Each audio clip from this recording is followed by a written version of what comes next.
자, 오늘의 두 번째 소식은 국회 소식인데요. 도대체 어떻게 진행되게 될 것인지에 대해서 한번 짚어보는 시간 가지도록 하겠습니다. 일단 미래통합당이 국회에 복귀했습니다. 박수를 쳐드릴 일이고요. 지금 이제 SBS 보도도 나왔지만 내일 이제 어제 얘기입니다. 국회로 가겠다는 것이고 김태년 의원은 국조특검은 불가하다. 이거 상당히 재밌는 얘기인데요. 미래통합당이 국회로 돌아가겠다고 선언을 어제 했습니다.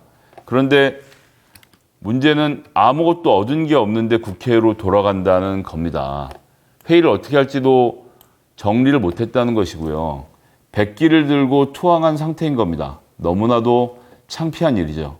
그런데 본인들은 협상 카드가 없습니다. 왜?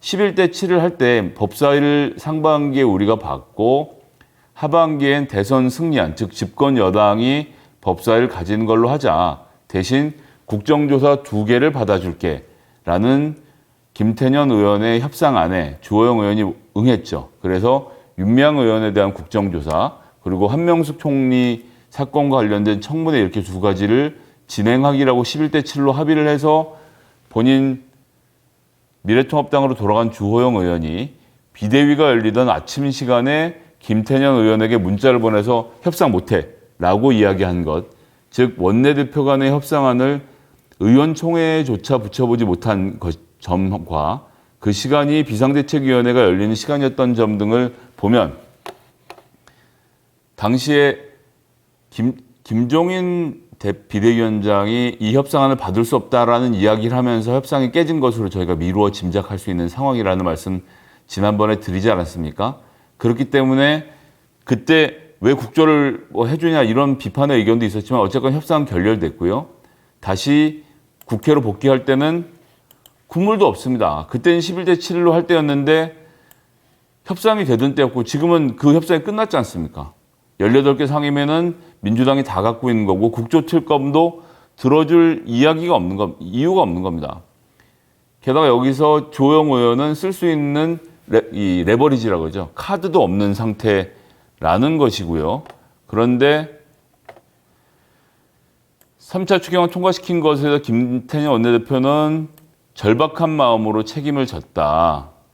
윤석열 총장 거취 문제에 대해서 말을 아꼈다. 제가 계속 말씀드리지만 윤석열 총장은 추미애 장관이 수사 지휘를 하면서 문제를 해결할 것이지 이 문제를 가지고 민주당이 거취에 대한 이야기를 꺼낼 이유가 전혀 없는 상황이라는 점입니다.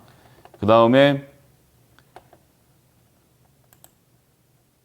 국회 복귀를 선언해서 했는데 윤미향 수용 불가라고 했습니다. 그거 다 국정조사 요건에 해당되지 않습니다. 특검도 마찬가지인가요? 그렇습니다. 이거 정말 재밌지 않습니까? 협상 테이블에 올려놨거든요.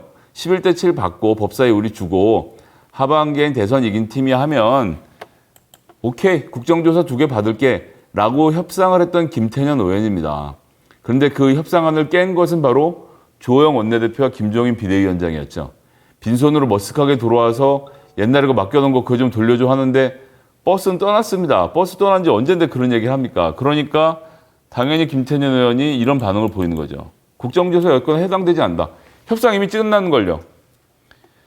다만 상임위원장을 독식한 원구성 바꿀 가능성은 열어놓으면서 등원하고 나면 많은 대화가 있을 것으로 보여진다. 문을 닫은 것은 아니냐는 질문에 네라고 대답을 한 겁니다. 자, 여기서 보시죠. 그러니까 지난번에 주호영 원내대표와 김태년 원내대표 간의 협상이 타결이 됐으면 국회는 11대 법사위를 민주당이 가져온 대신 알짜 상임위를 미래통합당에게 떼주고 2개의 국정조사, 윤미향 의원 건과 한명숙 총리 건 각각 국정조사와 청문회를 진행한 협상안이 있었는데 이게 깨졌죠. 목리를 부렸고 그런데 이제 빈손으로 국회를 돌아오면서 그거 2개 다시 달라고 하니까 안 돼! 라고 딱 자른 겁니다. 하지만 상임위의 구성은 조금 다릅니다. 제가 몇 차례 설명드렸는데 일단 부정적인 여론이 절반을 넘어가고 있는 점이 하나 문제고요.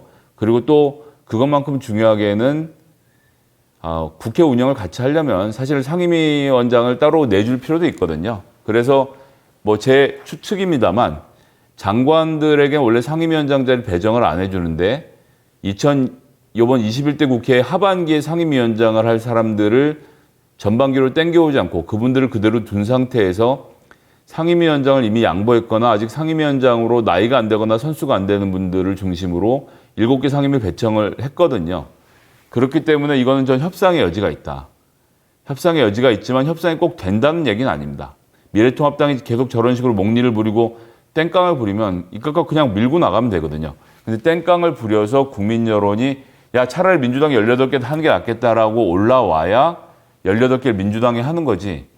국민 여론의 60%가 민주당이 18개를 차지하고 있는 건 잘못됐다고 얘기하는데 여기서 그냥 그런 식으로 버틸 수는 없다는 점이 있기 때문에 이 문제에 대해서는 전 김태년 원내대표의 판단이 앞으로 있지 않을까라는 생각이 있고요. 이것은 어디까지나 여론을 따라서 움직이는 것이기 때문에 지금 이 방송을 보고 계신 옳은소리 시청자분들께서는 더불어민주당과 열린민주당 등 민주진영에 대한 비판을 하실 게 아니라 정말 18개 상임위를 민주당이 다 가지고 운영하는 게 맞겠다고 생각하시면 미래통합당이 국회에 돌아오지 않고 일을 하지 않는 것에 대한 비판을 많이 하셔서 여론이 야 차라리 18개 상임위를 민주당이 하는 게 낫겠다로 가게 만드는 것이 저는 이 결론을 내릴 수 있는 좋은 방법이라고 생각합니다.